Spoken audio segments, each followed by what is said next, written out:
Hi there, I'm Tracy. Thank you so much for joining me. I love to upcycle. I love taking thrifted items, pre-owned items, unwanted items out of my closet and jazzing them up and turning them into one-of-a-kind fun pieces.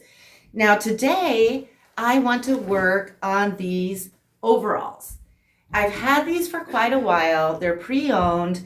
They're men's Dickies, 38 waist, 34 inseam. Now, I haven't done a tutorial on these because they are way too big on me. I would prefer them, I'm more of a 29 waist. I would prefer maybe a 32-inch waist, but I have a fun idea and I'm gonna go for it. What I want to do is I want to dye them yellow. I want to do a pink floral stenciling. I want to do some distressing, some applique, and possibly some tea staining, maybe bleaching. I'll have to wait and see what it's turning out like before I decide that. So the first thing I want to do is dye them. Okay, I'm just going to talk you through how I dye them because it's pretty simple. I have RIT dye for natural fabrics. That's like cotton, silk, linen, wool, things like that. And mine is golden yellow. And I'm going to dye in my wash machine. And all I do is I'll give this a good shake and I will use the whole bottle, pour it into my wash machine before I start it or anything, and then take a cup of Morton salt, just table salt, and put that in. I'll start my washer on a normal cycle. It'll be warm water, and I'll let it fill up for a few minutes and just kind of let this mix with the water. And then I'll stop my machine, put my overalls in, and just push start and let it do its thing, the dye. And then when it's done in the washer, I will put it in the dryer, and mine's oversized. I'm not worried about it shrinking, and I'll just tumble dry on a hot setting. I feel like that helps set the dye as well. And when I'm all done with that, I will wash my washer. I will just do an empty load with some soap, some laundry detergent, and let it clean itself basically, and then it'll be ready for my next load. My next load of normal laundry, I will do a dark load instead of white. Okay, here's what the bibs look like out of the dryer. How stinking cute is that?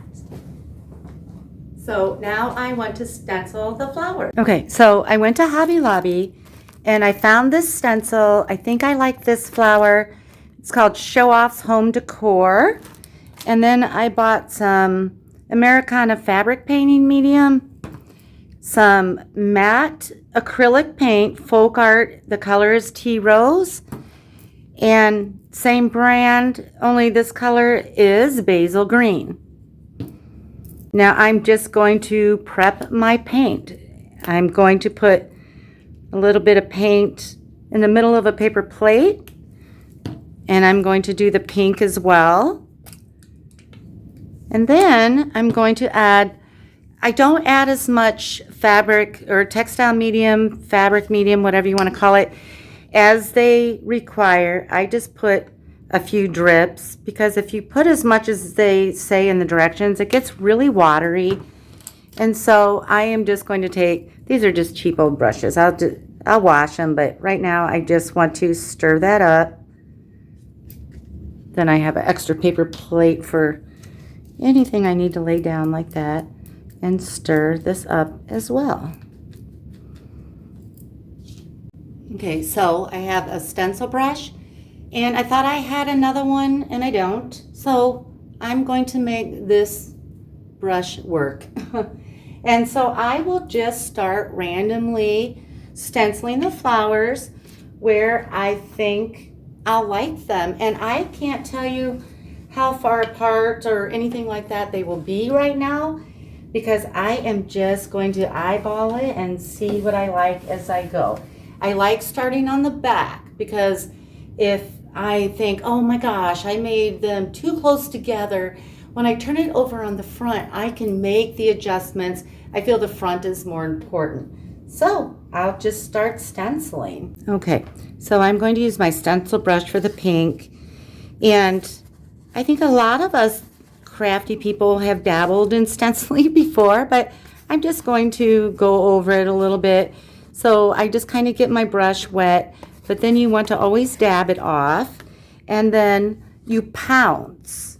And I will just hold this in place, and I will pounce over that flower. And I am using one brush for the pink, and I'll use one brush for the green at the same time. I don't want to bother to wait for this to dry and then switch to the green. Just do it all at once. So then I'll take this brush. I'm improvising. You professional stencilers may be gasping right now, but that's all I have. So I will just tap over, oh, I got too much. Tap over the green. And it doesn't have to be perfect. We will be distressing these and doing some sort of bleaching or tea dyeing technique. Okay, that's what I have. How cute is that? Now, I will continue doing the back, and when I'm all done, I'll show you the placement, and then when it's dry to the touch, I will turn it over and do the front, but I will let the entire thing dry overnight because we are going to be digging in here, and I don't want to get any wet paint anywhere. Okay, so I have the back side all done. This is where I placed things. I'll give you more of a close-up when I get the front done of where everything is placed, but there's a nice gap in between them. Now I'm going to let this dry to the touch, turn it over, do the front side, let it dry overnight, and then I'll come back and give you a closer look, and we'll move on to the next step. Okay, all dry. It's so cute already. You could leave it just like this. And if you're a painter, you could do some more details on the flowers, but for me, it's just one of the layers. So these are ridiculously long on me, so I need to cut 7 inches off the bottom. I will cut into the flowers a little bit. I probably should have done that first, but we're going with it. Okay, 7 inches removed. Now these feel like paint. You can take a 300 grit sandpaper and go over that and soften that up and even fade it more into the fabric, whatever sort of look you like. If you do a lot, it'll look sort of vintagey. I don't have any sandpaper or I would be doing that. But what I need to do now is take my tea towel, and over each flower, I am going to turn the steam off on my iron. I have it on the hottest setting, and I will just hold this over each flower for 10 seconds. That'll just help heat set that paint. Now I want to cut the sides open so that I can get in there and work. I am going to cut 1 inch on the back side of the side seam. And this one I will mark. A lot of times I don't mark this, but I am just going to make some dashes to give me a guideline to cut all the way up along these buttons, and that's why I chose 1 inch, so that I can avoid those buttons. And I will lose some pockets and loops. If you want to figure out a way to salvage yours, go right ahead, but I will just cut now all the way up to the very top past those buttons. Okay, so see, I cut through some pockets. I am just going to cut those off. Where I cut those off, when I wash and dry them, they will fray and be cute. Now I'm just working on the opposite pant leg to get that cut open.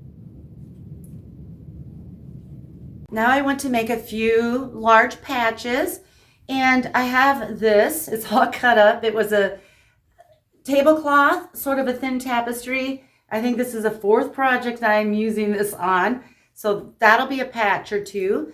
And I also have this quilt that I got from Goodwill. It was a baby's quilt, and I am using the back of it for patches. Now up towards the top, here's the waistband.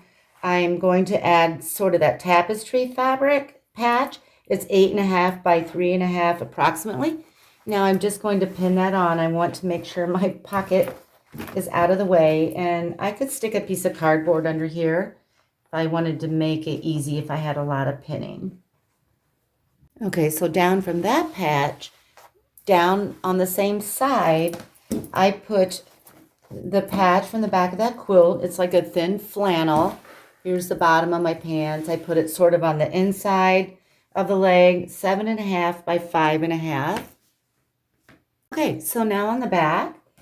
So this tapestry fabric on the opposite side is kind of a red color. So I put a little patch towards the top of the bibs right there off to the side. And that patch is 5 by 3. And then I scooch down on the bum right over the pocket. And that patch is 8 by almost 7. And then down here, part of that quilt is 5.5 by 8. And I have them all pinned. Now I want to sew them on. Now to sew these on, I have nice easy access because the sides are cut open.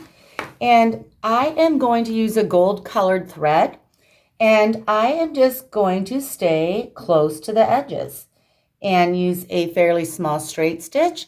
Not so small that it'll take me forever, but small enough that it will be nice and secure.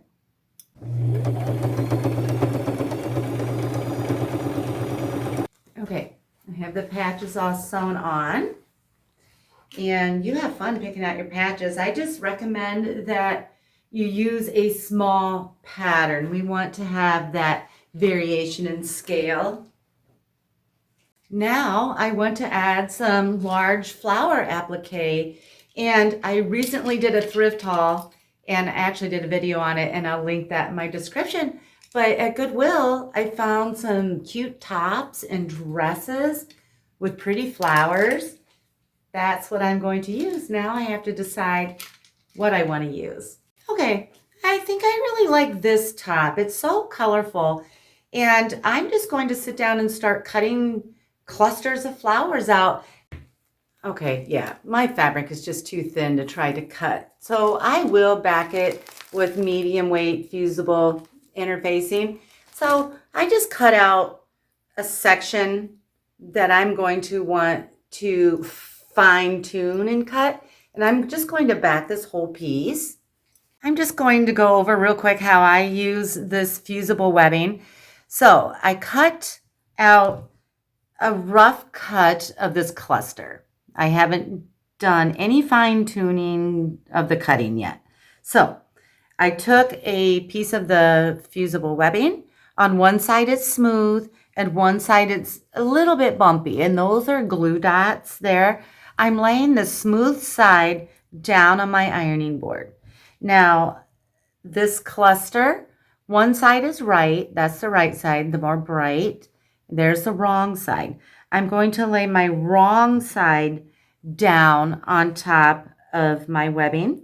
And then I'm going to take a tea towel and I'm going to cover the whole thing. And I will take my iron. It's on the hottest setting and I have the steam shut off. And I will hold this 12 seconds on each spot. I will have to pick it up and move it around.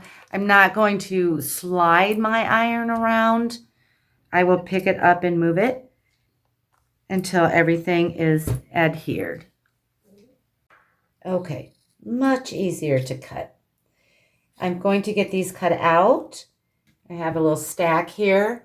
And then I also went to a bed skirt that I've used on quite a few projects, and it has really big flowers, and I'm going to cut some of those out. I don't have to do the fusible webbing because this is a nice stiff cotton.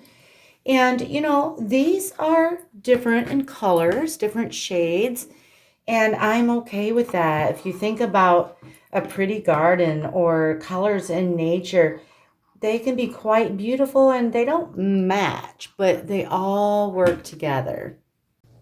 Okay, so this is the back of the bibs, and as I'm cutting them out, I just kind of hung this up here and laid them out to see what I needed. And I think this is good, and now I want to pin them all on. And what I did was took a picture, and I'll take this off my wall and lay it down. I think these are just laid up here, so they might fall down when I go to take it to my table. But I'm going to get these all pinned. And after I pin them, I'm just going to work on one side of the bibs at a time. And then I'm going to go over the applique at the very edge, staying close to the edge. Using a straight stitch, I'll use my gold colored thread, and I'll just relax and take my time. And then when I'm done with that, I'll come back and show you the front side pinned, possibly stitched, I don't know yet. So get that sewn.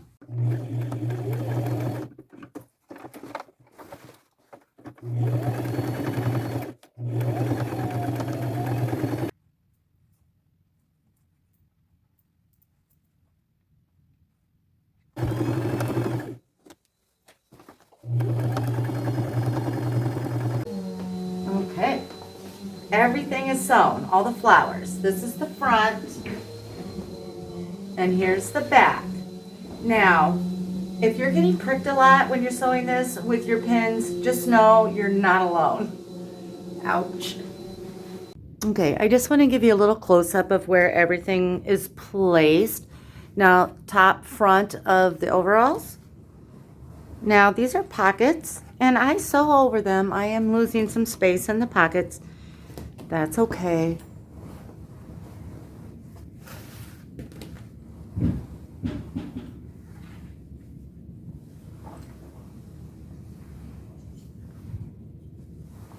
Okay, so that's the front. Now the back.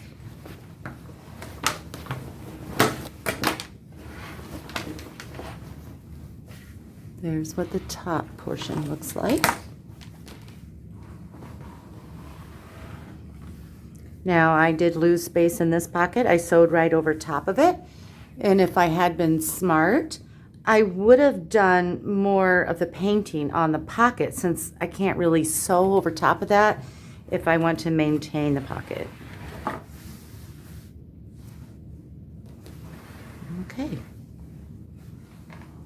Okay, so now I want to add a few birds, and I know a lot of people have trouble finding like bird fabric and applique. I have a used blanket that had birds on it at one point. I've used that for applique. If you go to Etsy and you search fabric applique or applique fabrics and type in maybe bird or cat or sunflower, you should be able to find some. There are some really great shops. I'm using these old pillows. Well, they're not that old, a couple of years old. I got them from Walmart. They were in my guest room, and I already cut one up for another project. That's what I'm using. Okay, so I got a bunch of birds cut out, and I'm pinning them all on, and I'll give you more of a close-up, what I used and where. Now this is the back, up towards the top. I put a little bird there, and I'm trying to keep some sticks. It'll make a little extra work sewing, but I think they look cute. I put another one, so this is the back right bum. I put a bird there. And then below that, I put a blue one. And then I put a little one with some leaves just on that patch. Now, I got the little ones from this fabric, an online shop on Etsy called Fabulous Textiles. And I've used this on another project as well. The lady there is super sweet and thoughtful, and I will put a link to her shop in my description. Now I have it turned over to the front, and towards the top I have this bluish bird, and then a smaller scale one, a little robin and a little golden bird, again from the fabric from that Etsy shop. And I have a little reddish one here. And finally, down on the bottom, towards the bottom of the leg, I have another blue. Now I'm just going to go to my machine and get those all stitched on. I'll stick with my gold thread, a straight stitch, and stay as close to the edge as I safely can.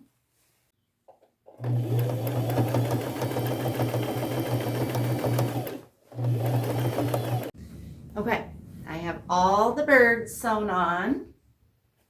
That's what it's looking like. And now I need to sew the sides together, and I'm going to do a few decorative buttons. Okay, so sewing the sides back together, really pretty easy. I just go back to the side where I cut. You know, I have to do both sides. And I want my seam on the outside, and it'll fray and be cute. So I'll just line it up at the top. And that's really the main tip I have on this is start at the top on each side, because if it gets a little wonky or misaligned somewhere, you'd rather have it be at the bottom where you can trim it easily than at the waistband. So I'll start at the top, put it in my machine. I'm going to use gold colored thread, 1/4 inch seam allowance, and just sew all the way down the side to the very bottom. And then I will do that twice for extra durability, 2 stitches. Then I'll go to the opposite side and do the same thing.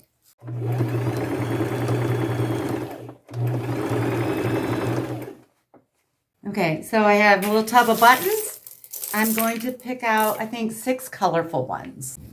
These are the buttons I found that I'm going to use.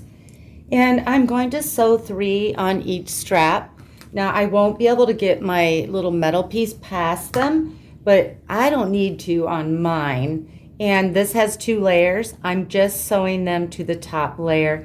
Now I'll get them placed and show you how I place them.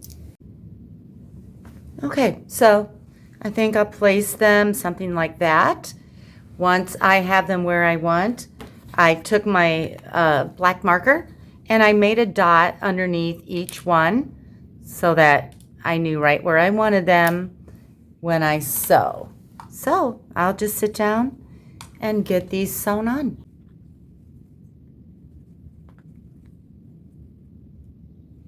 Buttons are done. All the sewing is done. Now I'm going to go upstairs and bleach this and attempt to tea dye it.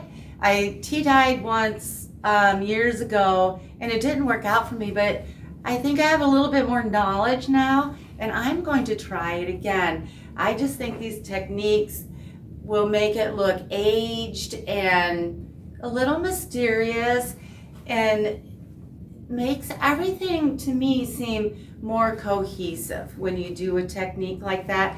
Right now, I think these bibs sort of look like overalls with a bunch of stuff sewn to it, and I want to just sort of elevate the look a little bit. So let's get to it. Okay, before I get started, I want to tell you now, because this will be time sensitive. I may not be able to fit everything in as I'm doing it, because I am going to have to quick get it in my washer. So my experience, when you dye something with RIT dye and then you bleach it, it comes off super fast, and it's the color that is underneath. Like this yellow won't be like a faded yellow. You'll see white, and that's part of the reason why I went to tea stain it. I don't want that white to be white. So the yellow will come off fast. I don't know, from my experience. Now watch it make a liar out of me this time. But anyway, that's my experience. I don't know what these appliques will do. I may bleach them a little, I may bleach them a lot, but I will just have to feel it out and see how it's looking when I'm doing it. It's just sort of the artsy part of it. You have to just do what you like. Okay, I'm starting on the back side, and I'm just taking a bowl and I'm going to pour some pure bleach into it. And then I have a rubber glove on and I'm taking a t-shirt rag just made out of a t-shirt, and I'm just going to start lightly wiping it until, this is a little nerve-wracking because, you know, this could turn out horrible. It could turn out wonderful. At this point, it's anybody's guess. So I'm just going to wring this out pretty good. I don't want it dripping. And I'm just going to swipe over the yellow lightly. And a little bit of a flower here and there. I want to see color, so I'm going to do this on the back side. I'm going to go pretty quick now, and then I'm going to turn it over and do the front.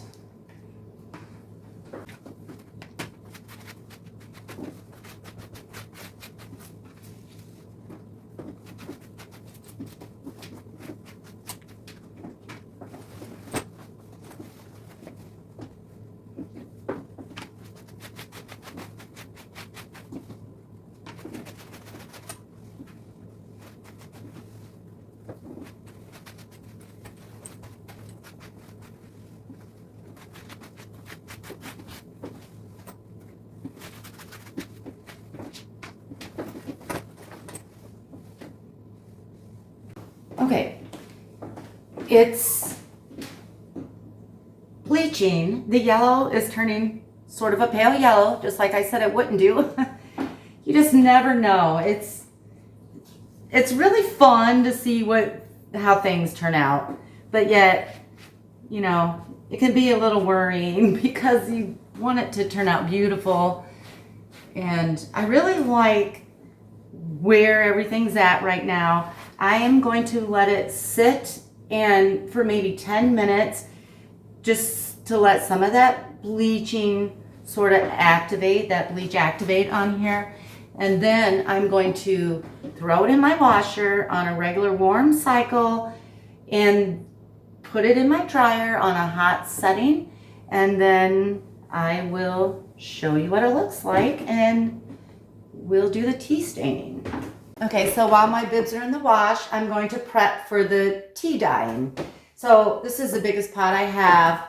I think it's 13 quart. I filled it up to here with water, and now I'm going to start the fire, and I want it to come to a boil.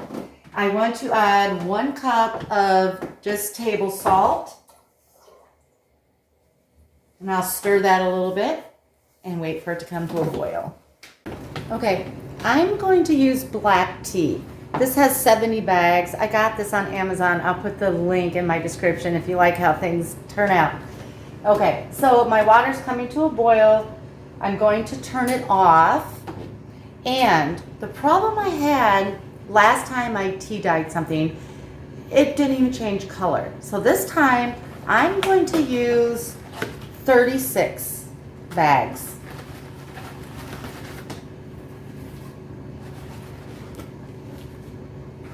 Just dropping them right in there.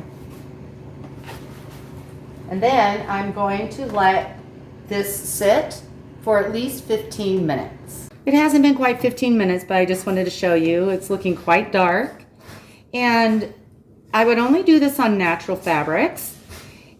I looked up tea dyeing on YouTube, and there are a lot of videos, and there are as many ways to do this as there are videos. So this is just what I think is going to work for me, but I'll let that steep for another 5 minutes before I put my bibs in. Okay, it's been 15 minutes, and I'm going to take my tea bags out. Okay, so here's what my bibs look like out of the dryer. They didn't bleach a whole lot. Sometimes that's a good thing. So, okay, I'm going to stick these in the pot. I'm just going to stick these right in the pot, and I'll probably do some stirring around because my pot's not very big. And I'll just watch it to see what color it's turning out. If it starts to get really dark where I get worried, I'll take it out. I'm thinking I'll leave it in there at least 15 minutes. Okay, so it's been about 45 minutes, and I think I'm liking how that is looking. I'm sure when I rinse it and it dries, it'll not be quite as dark as that, but I'm going to go to my sink and I'm going to rinse, and wring it out.